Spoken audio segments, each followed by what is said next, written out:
I want to start by saying that I'm very excited to be here in Indonesia, very excited to be in Jakarta. I know my fans have been waiting for this moment for a very long time. I know this from social media. State of Trance is my weekly radio show that showcases the latest in trance and progressive in a 2-hour mix. And the radio show has been going on for 13 years. And every round number of episodes I celebrate with a big party tour around the world. The idea is to, spread the love for music and turn the whole world into a dance floor by asking people not only at the party but also in their homes when they're listening on internet to turn on the radio, and so virtually turning the whole world into a dance floor. That's the idea. And this year's theme of the tour is called New Horizons. It's called New Horizons because I wanted to go to new cities, new venues, new locations. It would have been more easy to go to known places where we've been before, but this time we've chosen to go mainly to new cities. That's why we go to Jakarta. It's a new city for a State of Trance. There's many fans here. I also made the decision not to broadcast Kuala Lumpur live because we did that last year. And this year I had to make a decision between Kuala Lumpur or Jakarta. I said it's nicer to do something new horizons, and give Indonesia the opportunity to be the center of the world for the electronic dance music world for one night. So that's why I'm really excited to bring this to you here. State of Trance is not only about ARMIN van Buuren or about Armada, it's all about the artists and about the music. So that's why I bring a lot of young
it's not like a rock band that they have a sheet. This is the 12 songs they're going to play. I come on stage, I have 4,000 songs with me. I make the decision on what track I'm going to play right there. That's for me the essence of DJing.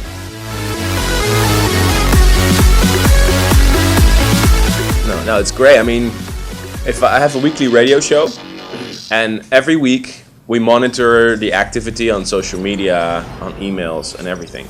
So I try to read and look and see and feel where the fans of the radio show are.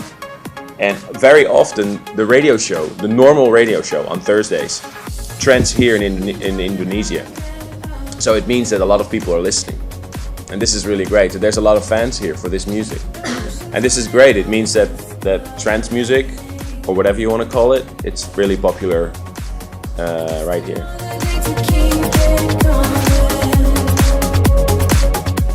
Obviously I work with a very, very, very big team that is here especially for State of Trance. So the decision is not only up to me. It's not like, okay, I sit down, I say that city, and that city. It doesn't work that way. I work with a very big team of people. We depend on local promoters. We depend on good contacts. We need a venue that has the right size. We need to know that the safety and security is alright, that the ticket price isn't too high, that the sound will be good. And of course we need to make sure that there's technical aspects and that they're all okay. So we need to make sure that the connections for the video broadcast that we're going to do tonight are okay. I can tell you there's already a team here in Indonesia for almost a week setting up the live broadcast. This is a very big operation. Like in Buenos Aires, we had 18 TV cameras for the live broadcast. The whole Buenos Aires show that we did a few weeks ago is still on YouTube. You can watch the full 11 hours on YouTube. So for us to decide where we go doesn't depend on just the campaign from the fans, unfortunately. I wish I could just say, okay, this country has the most fans, so this is where we go. It doesn't work that way. Of course, we see the amount of campaigning. So the campaigning for 600 to bring a State of Trance to Indonesia definitely works, because we noticed the campaign, we saw that there was a lot of demand for it, and that's when we go into negotiations with local promoters. Again, we depend on local promoters for our events to work. So that's how it goes. It's not a matter of who campaigns hardest, but we do look at those stats. I mean, if there would be no campaigning, it's less likely that I would make a stop there, because why would I go to a country where people don't want to hear this music?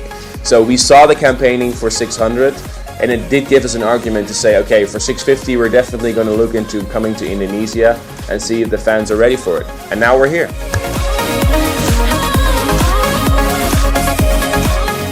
There's no date planned as yet. No, there's a lot. We're adding dates to the tour.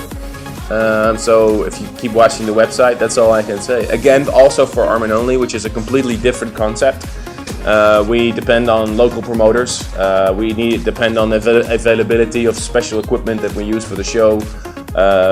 We depend. Of course, we look at safety and security. We look at the ticket pricing, all that sort of stuff. So there's a big list of things that go on. It's not just a matter of putting down some speakers and say, "Hey guys, this is a party."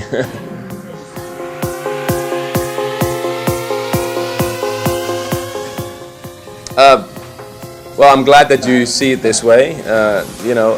I can only do what my heart tells me. When I started A State of Trance as a radio show, trance music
Simple, spreading the love for music. That's what we're doing here. I hope that people will enjoy the music, will enjoy the event. It's going to be very special. I'm just as excited as many fans out there. We've been working for this for months to make sure everything will be in place. I already saw the stage, so I just hope that, you know, we can connect people worldwide with this. It's not only the party that's happening at the event. It's actually happening all over the world, because everybody will be tuning in. Everybody will be tuning in all over the world. So it's not just a party here in Jakarta. Jakarta is the capital right now, and everybody around the world will be tuning in. So it's a special connection. You know, music really can really change people's behavior, and it can really connect people. And that's what we're showing tonight with the New Horizons tour. You know, it's the power of something simple as trembling air. It can connect people. You know, what is music? You know, music is nothing but trembling air. But because of your reference in your brain, your associations, it makes you cry or it makes you laugh. I mean, try to go to a wedding without music, or go to a funeral without music. You know, it doesn't make any sense. Music is essential to our lives, and it's a celebration of that. It's a celebration of the love for the music that we all like. You know, not so much a celebration of a particular artist or whatever. It's a celebration for this music that a lot of people really like.